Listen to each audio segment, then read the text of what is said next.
जय हिंद दोस्तों, स्वागत है आप सभी का अपना यूट्यूब चैनल पर। चलिए आपके एग्जाम बिहार डीएलएड परीक्षा 14/9/2022 का हम प्रश्न लेकर आ गए हैं। ये जो आपके प्राइवेट शेयर्स का प्रश्न पूछा गया है, पिछले वर्षों में वही प्रश्न हम लेकर आ गए हैं। तो चलिए बढ़ते हैं अपने प्रश्न को, और आप लोग से रिक्वेस्ट है कि वीडियो को शुरू से अंत तक जरूर देखें और चैनल पर पहली बार आए तो सब्सक्राइब करना ना भूलें। तो ये है प्राइवेट शेयर्स का प्रश्न है 2022 का। तो हम बढ़ते हैं अब अगली प्रश्न की ओर। तो चलिए बिना देरी के साथ बढ़ते हैं। इससे पहले हम सारे वीडियो करवा चुके हैं प्राइवेट शेयर्स का। जो लोग नहीं देखा जाएगा प्ले लिस्ट में जाकर देख सकते हैं। इस वीडियो में हम देखेंगे भी साइंस का और सोशल साइंस के सारे प्रश्न देखेंगे। तो चलिए बढ़ते हैं। इसका पीडीएफ लेना चाहते हैं तो हमारे टेलीग्राम से जुड़िए, जिसका लिंक दिया गया है। सारे पीडीएफ फ्री में प्राप्त कीजिए। तो चलिए प्राइवेट शेयर्स का बढ़ते हैं। 23-24 का करवा चुके हैं, ये है अभी। अब है ये 22 में जो आपके प्रश्न पूछे गए थे।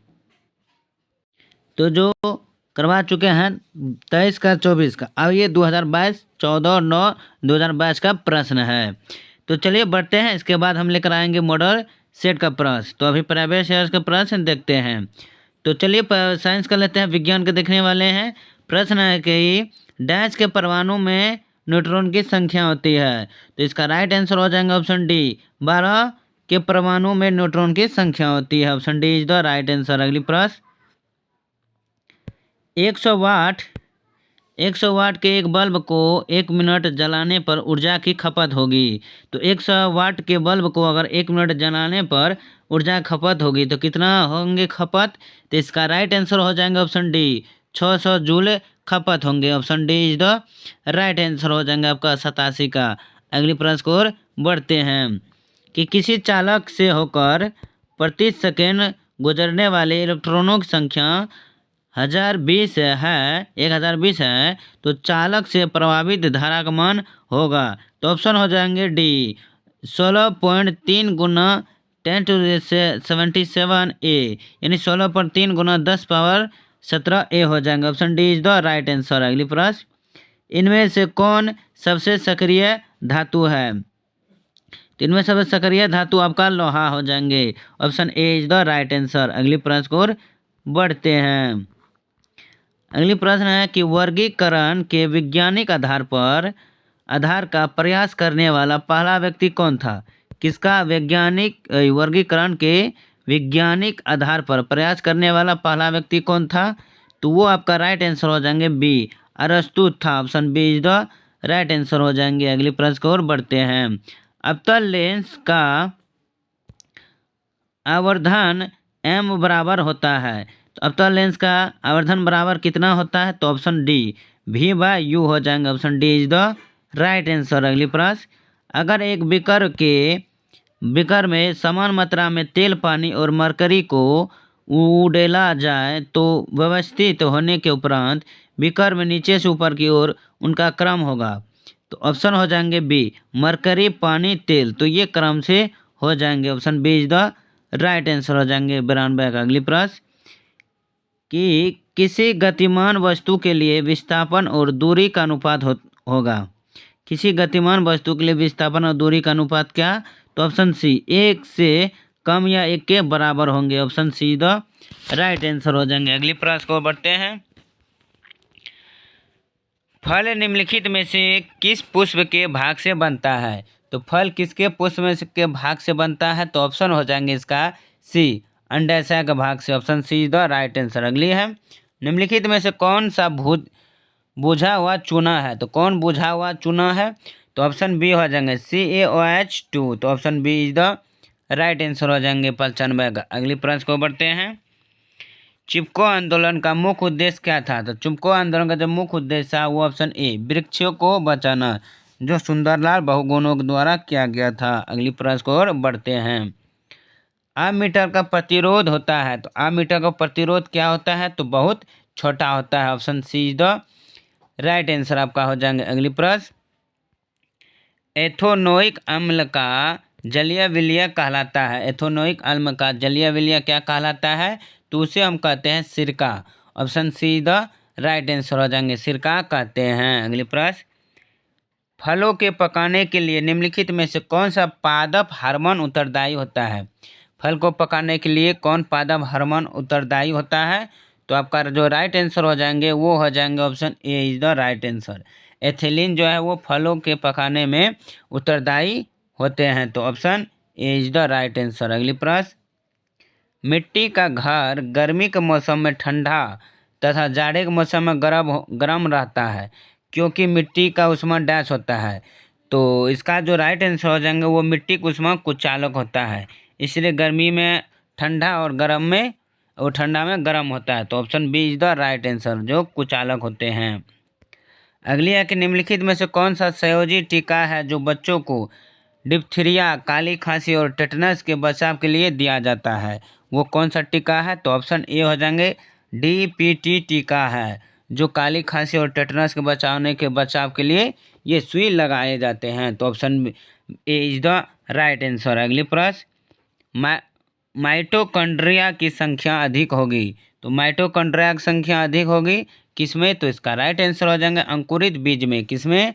अंकुरित बीज में, option A is the right answer. अगली प्रश्न, आलू में अगेती झुलसा रोग किसके द्वारा होता है? आलू में अगेती झुलसा रोग किसके द्वारा होता है? येली ब्लाइट। इसका सही जो आंसर हो जाएंगे ऑप्शन 103 का ए हो जाएंगे अल्टरनेरिया सोलानी के कारण। अगली, विश्व में सबसे अधिक वर्षा किस स्थान पर होता है? तो वो जगह है मासिम राम, जो है सबसे अधिक वर्षा होती है। आर्गन सिस्टम स्तर पर का संगठन नहीं पाया जाता है, तो किस में नहीं पाया जाता आर्गन सिस्टम का स्तर? तो इसका सही जो आंसर हो जाएंगे option D Platyhelminthes, option D is the right answer हो जाएंगे। तो ये रहा आपका साइंस का प्रश्न, जो 25 प्रश्न पूछे जाते हैं। अब इसके बाद हम आ रहे हैं सामाजिक अध्ययन का प्रश्न देखेंगे। तो अगली प्रश्न को और बढ़ते हैं। तो सामाजिक अध्ययन का प्रश्न है 106 कि मतदान करने की कम से कम उम्र क्या होता है? तो वो कम से कम उम्र होना चाहिए 18 वर्ष का होना चाहिए। अगली प्रश्न, रोलेट एक्ट किस वर्ष पारित किया गया था? रोलेट एक्ट 1919 में पारित किया गया था, option D is the right answer. अगली है, निम्नलिखित में से कौन सा कथन सही नहीं है? तो ये कथन ऑप्शन बी, भारत विश्व में सब्जियों का सबसे बड़ा उत्पादक है, ये कथन बिल्कुल गलत है, तो option B is the right answer. अगली प्रश्न को बढ़ते हैं, भारत की स्थलीय सीमा कितने देशों को छूती है? भारत का स्थलीय सीमा 10 राज्यों को छूते हैं, तो ऑप्शन सी इज द 7 राज्यों का, option C is the right answer हो जाएंगे। अगली है, विश्व की कितनी प्रतिशत जनसंख्या भारत में रहती है? तो भारत में कितना प्रतिशत जनसंख्या रहती है? तो ऑप्शन सी ए हो जाएंगे 17.5%, option A is the right answer हो जाएंगे। अगली प्रश्न, कि भारतीय संविधान में नीति निर्देशक तत्व किस देश से लिया गया था? भारतीय संविधान में नीति निर्देशक तत्व किस देश के संविधान से लिया गया? तो इसका राइट आंसर हो जाएंगे ऑप्शन बी, 11 का ऑप्शन बी हो जाएंगे, आयरलैंड से लिया गया था भारतीय संविधान में नीति निर्देशक तत्व का। अगली प्रश्न, लोकतंत्र में कल्याणकारी राज्य की संकल्पना संविधान के किस भाग से ली गई है? तो लोकतंत्र में कल्याणकारी राज्यों की संकल्पना भाग किससे ली गई? तो भाग 4 से लेकर गया। अगली प्रश्न, सासाराम नगर का विकास किस काल में हुआ था? तो सासाराम नगर का विकास मध्य युग काल में हुआ था, option A is the right answer. Bharat का प्रथम तेल शोधक कारखाना कहाँ स्थित है? तो भारत का प्रथम तेल शोधक कारखाना कहाँ स्थित है? तो वो है डिगबोई में। कहाँ? Digboi, option D is the right answer हो जाएंगे। अगली प्रश्न, अमेरिका स्वतंत्रता संग्राम में अंग्रेजों का सेनापति कौन था? अमेरिका स्वतंत्रता संग्राम में, तो ऑप्शन हो जाएंगे इसका राइट आंसर सी हो जाएंगे, कारण वलिस जो थे अमेरिका स्वतंत्रता संग्राम में अंग्रेजों का सेनापति था, तो option C the right answer. पृथ्वी की सतह का कितना हिस्सा पानी से ढका हुआ है? तो पृथ्वी की सतह जो है वो पानी से कितना प्रतिशत ढका है? तो 3/4 भाग में ढका हुआ है, option C the right answer. अगली है, सूचना के अधिकार के आंदोलन की शुरुआत किस राज्य से हुई थी?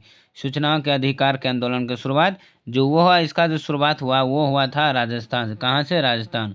राष्ट्रीय संघ का अस्थायी मुख्यालय कहाँ था? तो राष्ट्रीय संघ का अस्थायी मुख्यालय वो कहाँ था? तो ऑप्शन हो जाएंगे इसका बी, जेनेवा स्विट्जरलैंड में। Option B is the right answer. अगली है, एक प्रतिनिधि भिन्न में अंश हमेशा क्या होता है? तो भिन्न में एक हमेशा क्या होता है? तो ऑप्शन बी एक होता है। लोकतंत्र की उपलब्धियों में सबसे अधिक सहायक क्या है? लोकतंत्र के उपलब्धियों में सबसे अधिक सहायक क्या है? तो इसका जो राइट आंसर हो जाएंगे ऑप्शन सी, विकास। 120 का आपका राइट आंसर हो जाएंगे ऑप्शन सी, विकास। अगली, एक जनता एक साम्राज्य और एक नेता का नारा किसने दिया था? तो ये दिया था हिटलर ने। Option A is the right answer हो जाएंगे। अगले प्रश्न को और बढ़ते हैं। किस संधि द्वारा जर्मनी पर कठोर एवं अपमानजनक शर्तें सौंप दी गई थी? तो वो क्या था किस संधि के द्वारा? तो वायसराय की संधि के शर्तों पर। किसका? वायसराय की संधि। Option B is the right answer. निम्नलिखित में से किसे विकसित होने में लगभग 1 वर्ष लगता है? विकसित होने में किसको 1 वर्ष लगता है? तो वो लगता है गन्ना का। तो 1 साल में वृद्धि होता है। Option A B is the right answer. रेशम मार्ग कहाँ से आरंभ हुआ था? रेशम मार्ग कहाँ से आरंभ होता था? तो वो होता था चीन देश से रेशम का मार्ग। अगली प्रश्न, चीनी उत्पादन में अग्रणीय राज्य कौन है? तो चीनी के उत्पादन में सबसे अग्रणीय राज्य कौन है? तो वो हो जाएंगे Uttar Pradesh. Option A is the right answer. तो चलिए आज के लिए इतना ही प्रश्न करवाए हैं जो आपके साइंस और सामाजिक अध्ययन से प्रश्न था 25-25-50 का। अब इससे आपको तक रीजनिंग का प्रश्न मिलेंगे और इंग्लिश का, मैथ का। तो पीडीएफ में दिया गया है, आप पीडीएफ प्राप्त करके इसके साथ में सजेशन भी दिया गया है, सॉल्यूशन सारे व्याख्या किया हुआ है, आप उससे सॉल्व कर सकते हैं। चलिए, उम्मीद है कि आपको ये सारे प्रश्न अच्छे लगे होंगे। तो ज़रूर वीडियो को लाइक कीजिएगा, चैनल पर पहली बार जुड़े तो सब्सक्राइब जरूर कीजिए और अपने दोस्तों के साथ शेयर जरूर कीजिए। पीडीएफ टेलीग्राम पर है। चलिए, धन्यवाद। जय हिंद।